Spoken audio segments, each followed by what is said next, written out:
আসসালামু আলাইকুম। আমি এখন বানাবো দারুণ মজার একটা পাতাকপি ভর্তা। আসলে এর চেয়ে বেশি মজার পাতাকপি ভর্তা আমি এখন পর্যন্ত খাইনি। তৈরি করা খুবই সহজ, গরমা গরম ভাতের সাথে খাইতে অসাধারণ। যারা ভর্তা পছন্দ করেন তারা তো পছন্দ করবেনই, যারা খান না ভর্তা তারাও একবার চেষ্টা করে দেখেন, অবশ্যই পছন্দ করবেন। তো আসলে থেকে শুরু করা যাক। আমি একটা বাঁধাকপি অর্ধেকটাকে এইভাবে কুচি কুচি করে কেটে নিয়েছি, পাতলা পাতলা করে। আসলে এখনকার বাঁধাকপি অনেক বড়, সেই জন্য অর্ধেকটা কাটলে অনেকগুলো হয়ে যায়। যাই হোক, এখানে আমি একটা কড়াই দিয়ে তার মধ্যে এই বাঁধাকপিগুলোকে আমি একটু নরম করে নিতে হবে। তো আমি আগে এর মধ্যে অর্ধেকটা ভরে দিই। এগুলো কিন্তু পানি ছেড়ে পরে চিমায় যাবে এমনিতেও।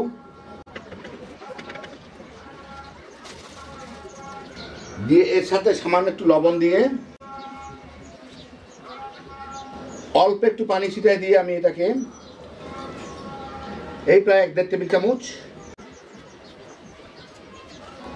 একটু জাল দিতে থাকবো। এটা কিন্তু ধীরে ধীরে চিমায় নরম হয়ে কমে যাবে, তখন বাকিটুকু দিয়ে দিব। এই কয়েক মিনিটের মধ্যেই দেখেন বাঁধাকপিগুলা পানিও ছেড়ে গেছে, নরম হয়ে মজে যাচ্ছে। এখন আমি এর সাথে কমেও গেছে, এর সাথে বাকিটুকু ধীরে ধীরে দিয়ে দিব। দিয়ে পুরাটাকেই আমি একদম নরম করে নিব, এইরকম করে নিব আর কি। এর সাথে ধীরে ধীরে বাকিটুকুও মিলাই দিচ্ছি। দেখেন নরমও হয়ে গেছে, নরম হয়ে কিছুটা নরম হয়ে গেছে, অনেক পানি ছাড়তেছে। এখন আমি এটাকে কিছুটা নরম করার জন্য ঢেকে লো আর মিডিয়ামের মাঝামাঝি জাল দিব। নরম হয়ে যাবে আর পানিটাও কিছু শুকায় যাবে। মাঝে 2-4 বার নেড়ে দিতে হবে, তলায় যাতে লেগে না যায়। 4-5 মিনিট ভাজলাম, জাল দিলাম, বেশ নরম হয়ে গেছে পাতাকপিটা।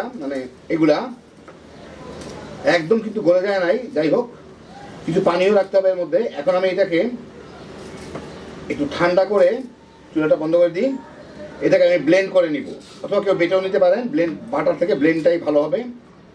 আমি একটা কড়াইতে গরম করে কয়েকটা শুকনো মরিচ একটু ভেজে নিব। এগুলো আমার ভেজে নিব, ভেঙে গুঁড়া করে ভেঙে নিতে হবে, ভর্তায় মিশিয়ে দিতে হবে। একটু মচমচে করে ভেজে নিই এগুলাকে। হ্যাঁ, মরিচগুলো মচমচে ভাজা হইলেই আমি এটাকে উঠাই ফেলি, নাহলে আবার পুড়ে যাবে। এর মধ্যে 2-3টা মরিচকে আমি ভেঙে নিব, গুঁড়া করে নিব। এখন এই একই তেলে আমি দিয়ে দিচ্ছি 1 চা চামচের একটু কম কালো জিরা,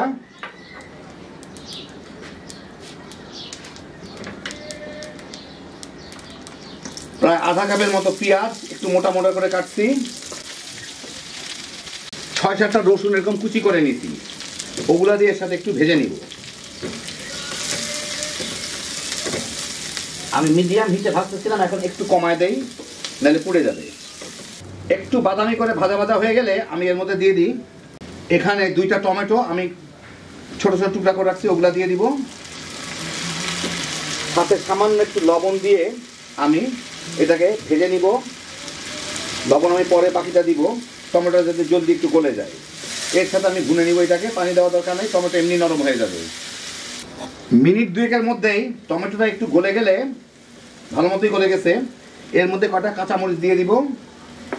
দিয়ে এর সাথে মিনিট খানেকের মতো একটু ভেজে নিব। কাঁচামরিচটা একটু ভাজা ভাজা হইলে ফ্লেভারটা ভালো আসে। কাঁচামরিচ 6টা মিনিট খানেক ভেজে এখন এর মধ্যে আমি দিয়ে দিই এই যে পাতাকপিগুলো আমি ব্লেন্ড করে রাখছি, ওটা আমি যতদূর সম্ভব মিহি করার চেষ্টা করছি। খুব একটা মিহিন না হইলেও কিন্তু কোনো অসুবিধা নাই, কারণ একটু ছাপা ছাপা থাকলেও কোনো ক্ষতি হবে না। আমারটার মধ্যেও আছে, অত না। যাই হোক, যে যেভাবে পারেন করে নেবেন, অসুবিধা নাই। এখন এর সাথে আমি এটাকে ভালো মতো মিশায় মিডিয়ামের থেকে একটু নিচের আঁচে আমার ভুনে নিতে হবে, যাতে পানিগুলা শুকায় যায় ভালো মতো। যত বেশি ভুনা হবে এটা, তত টেস্ট হবে এটার আর কি। প্রায় 10 মিনিটের মতো ভাজলাম, পানি অনেকটা শুকায় গেছে, ভালো মতো ভাজা হয়ে গেছে, একদম তলের দিকে লেগেও যাচ্ছে, প্রায় অর্ধেক হয়ে গেছে। এখন আমি চুলাটা বন্ধ করে দিই, আর আমার চুলার দরকার হবে না। এর উপরে আমি কতগুলো যে মরিচ ভেজে রাখছিলাম, যে সেই মরিচগুলো আমি ভেঙে নিচ্ছি, ওগুলো দিয়ে দিব। একটু ধনিয়া পাতা কুচি, আর একটু কাঁচা সরিষার তেল দিয়ে দিব এর মধ্যে। দিয়ে ভালো মতো মিশিয়ে নিতে হবে। কাঁচা সরিষার তেল দিলে ভর্তার একটা ফ্লেভার আসে, যার যার স্বাদ মতো দিয়ে নেবেন। এখন এটাকে ভালো মতো মিশিয়ে দিলেই হয়ে গেল আমার ভর্তা রেডি।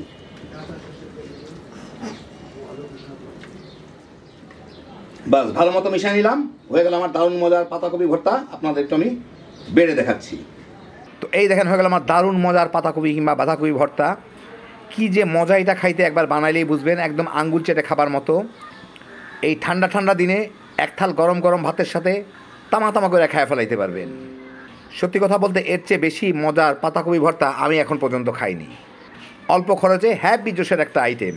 আল্লাহ আপনাদের সবাইকে ভালো রাখুন, সুস্থ রাখুন, নিরাপদে রাখুন। ইনশাআল্লাহ বেঁচে থাকলে আবার দেখা হবে। ফি আমানিল্লাহ।